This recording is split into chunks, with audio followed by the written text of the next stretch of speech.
VPP Mustafa, ദേശീയ തലത്തിൽ സംഘപരിവാർ ശക്തികൾക്കെതിരെ ഒരു വലിയ രാഷ്ട്രീയ ശക്തിയായി ഇന്ത്യ സഖ്യം രൂപപ്പെടുമ്പോൾ കോൺഗ്രസിനെ സംബന്ധിച്ച് ദേശീയ തലത്തിൽ തന്നെ അവർ നേരിടുന്ന ഏറ്റവും പ്രധാനപ്പെട്ട ഒരു വെല്ലുവിളി, അവരുടെ വിശ്വസ്തരായിരുന്നവർ, കോൺഗ്രസ് പാരമ്പര്യം മുറുകെ പിടിച്ചിരുന്നവർ, കോൺഗ്രസിൻ്റെ മുദ്ര ഹൃദയത്തിൽ അണിഞ്ഞിരുന്നവർ ഇപ്പോൾ BJPയിലേക്ക് പോകുന്നു എന്നുള്ളതാണ്. ഇപ്പോൾ ഡൽഹിയിലെ മുൻ PCC അധ്യക്ഷൻ അടക്കമുള്ളവരുടെ അനുഭവങ്ങൾ കോൺഗ്രസിന് മുന്നിൽ അങ്ങനെയുണ്ട്.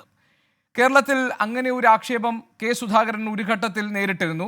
ഇടതുപക്ഷമാകട്ടെ അത് തെരഞ്ഞെടുപ്പിൻ്റെ പ്രചാരണ വേളയിൽ പ്രയോഗിക്കാൻ മടിച്ചിട്ടുമില്ല. പക്ഷേ ഇവിടെ കെ സുധാകരൻ്റെ അധ്യക്ഷ പദവിയുമായി ബന്ധപ്പെട്ട് ഉയർന്നു വരുന്ന വിവാദങ്ങളെ നിങ്ങൾ മറ്റൊരു പാർട്ടിയിലെ ആഭ്യന്തര വിഷയം എന്ന നിലയിൽ മാത്രം കണ്ടതിനെ തള്ളിക്കളയാനാണോ ശ്രമിക്കുക? അതല്ല, കോൺഗ്രസിനകത്ത് ഗുരുതരമായ ചില പ്രതിസന്ധികൾ രൂപപ്പെടുന്നുണ്ട് എന്ന നിലയ്ക്കാണോ നിങ്ങൾ കാണാൻ ശ്രമിക്കുക? അല്ല, CPIM-നെ സംബന്ധിച്ചിടത്തോളം ഇത് CPIM-ന്റെ സെക്രട്ടേറിയറ്റോ കേന്ദ്ര കമ്മിറ്റിയോ ഒന്നും ചർച്ച ചെയ്ത് നിലപാടെടുക്കേണ്ട ഒരു വിഷയമല്ല. പക്ഷേ നമ്മുടേതൊരു ബഹുകക്ഷി ജനാധിപത്യ വ്യവസ്ഥയായതുകൊണ്ടും ജനാധിപത്യ പ്രക്രിയയിൽ ഈ കാര്യങ്ങൾ ഇങ്ങനെ നടന്നു പോകുമ്പോൾ സ്വാഭാവികമായിട്ടും ചുറ്റുപാടുമുള്ള കാര്യങ്ങളെക്കുറിച്ചുള്ള അഭിപ്രായങ്ങൾ പറയുക, രേഖപ്പെടുത്തുക എന്നുള്ളത് മാത്രമാണ്. ഞങ്ങളുടേതായ നിരീക്ഷണങ്ങൾ, നിഗമനങ്ങൾ അവതരിപ്പിക്കുക എന്നുള്ളതാണ്. അപ്പോൾ കോൺഗ്രസിനകത്ത് നടക്കുന്ന ഈ സംഗതികൾ ആ നിലയിലാണ് സ്വാഭാവികമായിട്ടും വലിയ നിലയിൽ ആശങ്കയുണർത്തുന്ന ഒന്നായിട്ട് മാറുന്നത്.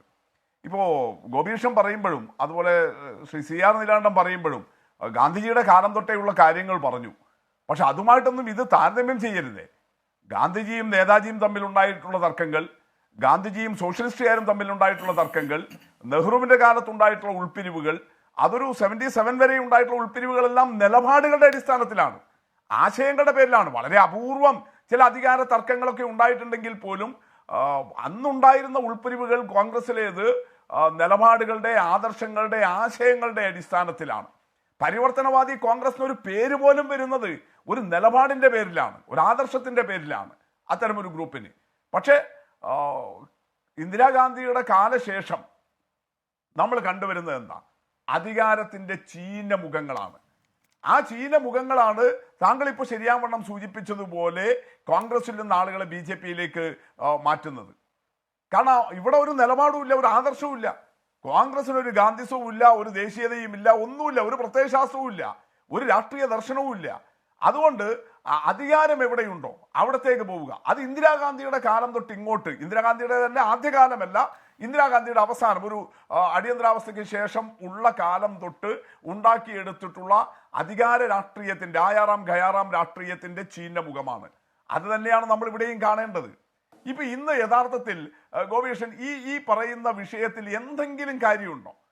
45 ദിവസം അദ്ദേഹം സ്ഥാനാർത്ഥിയായിട്ട് മത്സരിക്കാൻ പോയപ്പോൾ താൽക്കാലികമായിട്ടുണ്ടാക്കിയ ഒരു അഡ്ജസ്റ്റ്മെന്റ്, അതിൻ്റെ തിരികെ വരുന്നത്, അങ്ങനെ ഒരു പദവിയിലേക്ക് തിരിച്ച് അദ്ദേഹം വരുന്നത് ഇങ്ങനെ ആളെ കൂട്ടി, കീജയ് വിളിച്ച്, മുദ്രാവാക്യം വിളിച്ച്, മാധ്യമപ്രവർത്തകരെ കൊണ്ടുവന്ന് കസേരയിൽ ഇരുന്ന് ഇങ്ങനെയൊക്കെ ആഘോഷിക്കാൻ മാത്രം എന്താണുള്ളത്? അപ്പൊ സുധാകരൻ എന്തിനാണ് അങ്ങനെ ഒന്നും ഉണ്ടാക്കിയെടുത്തത്? തന്നെ എതിർക്കുന്ന ആളുകളുണ്ട്, തന്നെ നീക്കം ചെയ്യാൻ ശ്രമിക്കുന്ന ആളുകളുണ്ട്. കോൺഗ്രസിലെ തൻ്റെ അപ്രമാദിത്വം, തൻ്റെ ഇപ്പോഴത്തെ പദവികൾ, ചുമതലകൾ ഇല്ലാതാക്കാൻ ശ്രമിക്കുന്ന ആളുകളുണ്ട്. അവർക്കുള്ള മറുപടിയല്ലേ അദ്ദേഹം അവരെയല്ലേ വെല്ലുവിളിക്കുന്നത്? അല്ലെങ്കിൽ എന്ത് കാര്യമാണ് ഇതുള്ളത്? അത് CR നീലകണ്ഠൻ ചൂണ്ടിക്കാണിച്ച പോലെ ഇന്നത്തേത് പൊറാട്ട് നാടകം എന്ന് പോലും പറയാൻ കഴിയില്ല. അതിനേക്കാൾ അപഹാസ്യമല്ലേ? ഇപ്പൊ എൻ്റെ വീട്ടിൽ എൻ്റെ പെങ്ങളുടെ മകൻ്റെ ഒരു ചെറിയ കുഞ്ഞുണ്ട്, അതിനൊരു കളിപ്പാട്ടമുണ്ട്. അപ്പോഴത്തേക്കാണ് പെങ്ങളുടെ മകളുടെ കുഞ്ഞും കൂടി വരുന്നത്. അവളീ കുഞ്ഞ് ഈ മകൻ്റെ, അവളുടെ സഹോദരൻ്റെ മകൻ്റെ കയ്യിലുള്ള കളിപ്പാട്ടം കയ്യിലെടുത്തു. അപ്പൊ ആ കുഞ്ഞുങ്ങൾ തമ്മിൽ അയ്യോ ഉമ്മ എൻ്റെ കളിപ്പാട്ടം ഇവളെടുത്തു എന്ന് പറഞ്ഞിട്ട് ഇങ്ങനെ കരയുകയും ബഹളം വെക്കുകയും ചെയ്യും. ഏതാണ്ട് അമ്മട്ടിലല്ലേ നമ്മൾ ഈ കണ്ടത്? അതിനപ്പുറത്ത് എന്തെങ്കിലും ഇന്നത്തെ ഈ നാടകത്തിന് പ്രസക്തിയുണ്ടോ? എത്ര അപഹാസ്യമായിട്ട് കൊണ്ടുപോവുകയാണ്. യഥാർത്ഥത്തിൽ പൊതു രാഷ്ട്രീയ പ്രവർത്തനങ്ങളോട്, നമ്മുടെ ഒരു രാഷ്ട്രീയ ജനാധിപത്യ സംവിധാനങ്ങളോട് പുതിയ തലമുറക്കുൾപ്പെടെ വലിയ താല്പര്യമില്ലാതെ വരുന്ന ഒരു കാലത്ത് ഇങ്ങനെയൊക്കെ ഒരു പാർട്ടിക്കകത്തുള്ള ആളുകൾ കാണിക്കുന്ന അപഹാസ്യമായ നാടകം നമ്മൾ സിനിമയിലൊക്കെ കാണാറുണ്ടല്ലോ. ഇങ്ങനെ രംഗങ്ങൾ ഒരു നേതാവിനെ ഉണ്ടാക്കാൻ വേണ്ടിയിട്ട് ആളെ ചുറ്റും കൂട്ടിയിട്ട് മുദ്രാവാക്യം വിളിപ്പിക്കുക, കീജയ് വിളിപ്പിക്കുക. ഇപ്പൊ ഇദ്ദേഹം നേരത്തെ 2021 അന്ന് പ്രസിഡന്റായി നിയോഗിക്കപ്പെട്ട് ചുമതലയേൽക്കുമ്പോൾ ശരി, അന്ന് മുദ്രാവാക്യം വിളി വേണം, വലിയ ആഘോഷം വേണം, സംഗതികൾ വേണം. പക്ഷെ ഇന്നത്തേതിന് എന്ത് പ്രസക്തിയാണ് ഉള്ളത്? അപ്പൊ ആരോടാ ഇതെല്ലാം കാണിച്ചു കൊടുക്കുന്നത്? തൻ്റെ കൂടെ ആളുണ്ട്, തനിക്ക് കീജെ വിളിക്കാൻ ഇപ്പോഴും ആളുണ്ട് എന്നൊക്കെ സുധാകരൻ കാണിച്ചു കൊടുക്കുന്ന ആരോടാണ്? അതുകൊണ്ടല്ലേ അദ്ദേഹത്തിന്റെ വാർത്താ സമ്മേളനത്തിൽ നേരത്തെ താങ്കൾ ശ്രീകുമാറിനോട് ഉന്നയിച്ച ആ കാര്യങ്ങളെല്ലാം പറയേണ്ടി വന്നത്. വി.ഡി. സതീശനെ പരിഹസിക്കുകയല്ലേ അദ്ദേഹം ചെയ്തത്?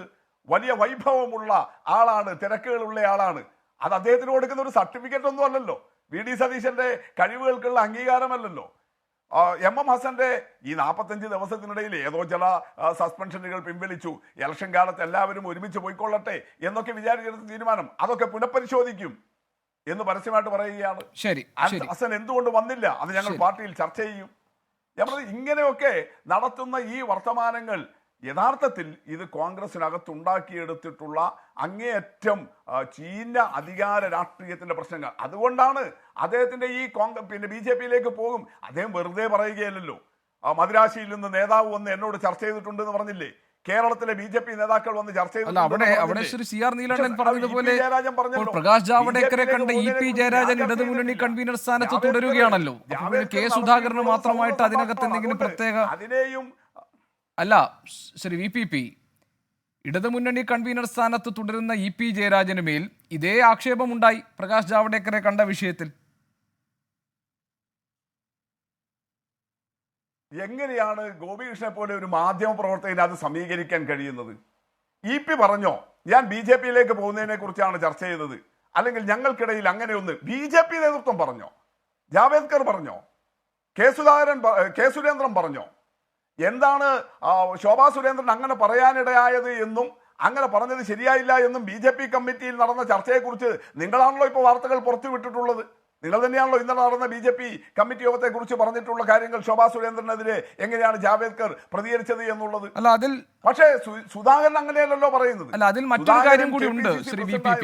ശോഭാ സുരേന്ദ്രൻ അത് പറഞ്ഞു, അതിൽ BJP-യുടെ നേതൃത്വത്തിന് അതൃപ്തിയുണ്ട്. അതിനൊരു പ്രകടമായ കാരണമുണ്ട്. കാരണം കേരളത്തിനകത്ത് ഇങ്ങനെയൊക്കെ ആളുകളെ ചാക്കിട്ട് പിടിക്കാൻ വേണ്ടി BJP നീക്കങ്ങൾ നടത്തുന്നുണ്ട് എന്ന് മാത്രമല്ല, ഇത്തരം കൂടിക്കാഴ്ചകളൊക്കെ പരസ്യമായാൽ ഇനി അഥവാ അങ്ങനെ ഒരു പദ്ധതി ഉണ്ടെങ്കിൽ അത് കേരളത്തിൽ ഇനി നടക്കില്ല, നേതാക്കൾ അങ്ങോട്ട് പോകില്ല പേടിച്ചിട്ട്. അതിനെ തടയിടാം BJP നേതൃത്വം. അതുകൊണ്ടായിരിക്കണം ശോഭാ സുരേന്ദ്രൻ അങ്ങനെ പറഞ്ഞപ്പോൾ അത് വിലക്കിയത്. ഓൾറെഡി ഏറ്റവും പ്രധാനപ്പെട്ട നേതാക്കളുടെ മക്കൾ ഉൾപ്പെടെ അപ്പുറത്ത് എത്തിക്കഴിഞ്ഞില്ലേ? ശ്രീ AK ആന്റണിയുടെയും ശ്രീ K കരുണാകരന്റെയും മക്കൾ ഉൾപ്പെടെ അപ്പുറം എത്തിക്കഴിഞ്ഞു. KPCC പ്രസിഡന്റിന്റെ ഇടങ്കയും വലങ്കയും ധർമ്മടം മണ്ഡലത്തിൽ ഇപ്പോൾ ഒരുപാട് പഴക്കമല്ലല്ലോ, 2.5 വർഷം മുമ്പ് പിണറായിക്കെതിരെ ഇതേ സുധാകരൻ കൊണ്ടുവന്ന് നിർത്തിയ യാകാശ്വം അദ്ദേഹം ഇപ്പോ ഇത്തവണ സുധാകരനെതിരെ കണ്ണൂർ മണ്ഡലത്തിൽ ലോക്സഭയിൽ NDA-യുടെ സ്ഥാനാർത്ഥിയായി. അദ്ദേഹത്തിന്റെ PA ആയിരുന്നയാൾ BJP-യിലെത്തി. ഇതെല്ലാം മുന്നിൽ വെച്ചിട്ട് നിങ്ങൾ ഇനി ആരെയാണ് കേരളത്തിൽ BJP-ക്ക് അങ്ങനെ ആളെ എടുക്കാൻ വേണ്ടിയിട്ട് പേടിക്കാനുള്ളത്? ആരുടെ കാര്യമാണ് അവർക്ക് ഈ പുറത്തറിഞ്ഞാൽ ഭയപ്പെടാനുള്ളത്? അപ്പൊ അതൊന്നുമല്ല ഇവിടെ വിഷയം. എന്താ EP ജയരാജൻ അങ്ങനെ ഒരു ചർച്ച നടത്തിയിട്ടില്ല. വളരെ കൃത്യമായിട്ട് അവർ പറഞ്ഞു, ഒരു സ്വാഭാവികമായ സൗഹൃദ സംഭാഷണം. എന്നാൽ K സുധാകരൻ അങ്ങനെയാണോ പറയുന്നത് നിലപാടുകൾ? നിങ്ങൾ അത് കാണണ്ടേ? K സുധാകരൻ പറയുന്നത് എന്താ? എന്നോട് BJP നേതാക്കൾ ചർച്ച ചെയ്തിട്ടുണ്ട്, എനിക്ക് തോന്നിയാൽ ഞാൻ പോകും. അവിടെ നിർത്തിയോ? ഞാൻ BJP-യുടെ RSSന്റെ ശാഖകൾക്ക് സംരക്ഷണം കൊടുത്തിട്ടുണ്ട്. CPM-ന്റെ അക്രമത്തിൽ നിന്ന് ഞാനാണ് സംരക്ഷണം കൊടുത്തത്. പോലീസിനെ ഉപയോഗിച്ച് സംരക്ഷണം കൊടുത്തു എന്ന് പറഞ്ഞാൽ മനസ്സിലാക്കാം. എൻ്റെ ആളെ വിട്ടിട്ട് സംരക്ഷണം കൊടുത്തിട്ടുണ്ട് എന്നാണ് അദ്ദേഹം പറഞ്ഞത്. ഇതൊക്കെ വിവാദമായപ്പോൾ പിന്നെ അദ്ദേഹം പറഞ്ഞത് എന്താ? നെഹ്റു BJP-യുടെ നേതാക്കൾ, അന്നത്തെ ജനസംഘത്തിന്റെ നേതാക്കളെ മന്ത്രിയാക്കിയിട്ടില്ലേ? ഇതെല്ലാം മനസ്സിലിട്ട് ഇതെല്ലാം കാര്യങ്ങൾ പറയുന്ന ഒരാളും ഞാൻ അങ്ങനെ BJP-യിലേക്ക് പോകുന്ന കാര്യം ആലോചിച്ചിട്ട് പോലുമില്ല. എൻ്റെ അടുത്ത് ഇങ്ങനെ കയറി വന്ന ഒരാൾ ഒരു സൗഹൃദ ഭാഷണം നടത്തിയിട്ടുണ്ട്, ചായ കുടിച്ച് പോകാന്നുണ്ട്, അതിനുപോലും നിന്നിട്ടില്ല എന്ന് പറയുന്നതും ഒരുപോലെയാണ് എന്ന് സമീകരിക്കാൻ എങ്ങനെയാണ് കഴിയുന്നത്?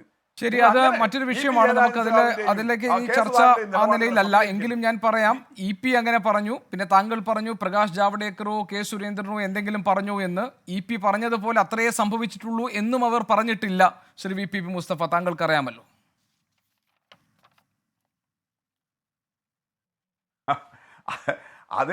അത് ഈ പിന്നെ നമുക്ക് വേറൊന്നും കിട്ടാത്തത് കൊണ്ട് തൽക്കാലം ഒരു പൊട്ട ന്യായം പറയാന്നേ അല്ല, ഉള്ളൂ. ഞാൻ പറഞ്ഞത് അദ്ദേഹത്തിനും എന്നാൽ പറയാമായിരുന്നല്ലോ. പറഞ്ഞത് ഇപ്പോൾ ശരിയല്ല പ്രകാശ് ജാവ്ദേക്കറിന് എന്ന് പറയാമായിരുന്നു. പറയാമല്ലോ. അത്രേ അതല്ല, സംഭവിച്ചിട്ടുള്ളൂ, താങ്കൾ പറയുന്ന യുക്തി മറ്റൊന്നും സംഭവിച്ചിട്ടില്ല അനുസരിച്ചിട്ടാണെങ്കിൽ എന്ന ഒരു അല്ല, ക്ലാരിറ്റി താങ്കൾ പറയുന്ന- അദ്ദേഹത്തിന് അല്ല, വരുത്താമായിരുന്നു. പക്ഷെ ഗോപീഷൻ, അങ്ങനെ വരുത്തിയിട്ടില്ല ഗോപീഷൻ, എന്ന് ഞാൻ താങ്കളുടെ ശ്രദ്ധയിൽ ഗോപീഷൻ, കൊണ്ടുവന്നതാണ്. താങ്കൾ ഒരു അല്ല, വാദം ഉന്നയിച്ചത്. ഞാൻ പറയുന്നത് ഇത്രയേ ഉള്ളൂ. അല്ലല്ല ഞാൻ പറയുന്നത് ഇത്രയേ ഉള്ളൂ. ഗോപികൃഷ്ണൻ പറയുന്ന യുക്തി അനുസരിച്ചാണെങ്കിൽ ഈ ഇ പി ജയരാജൻ പറഞ്ഞത് ശരിയല്ല. ഞാൻ അങ്ങനെ ചായ കുടിക്കാനോ സൗഹൃദ സംഭാഷണത്തിനോ അല്ല പോയത്. ഞങ്ങൾ രാഷ്ട്രീയ മാറ്റം ചർച്ച ചെയ്യാനാണ് എന്നെങ്കിലും കെ സുരേന്ദ്രന് പറയാമല്ലോ. എന്താ അത് പറയാൻ മടി കെ സുരേന്ദ്രന്? അത് പറയാമല്ലോ അദ്ദേഹത്തിന്. അതല്ലേ അവർക്ക് ഗെയിൻ ഉണ്ടാക്കുക, അവർക്ക് നേട്ടമുണ്ടാക്കുക.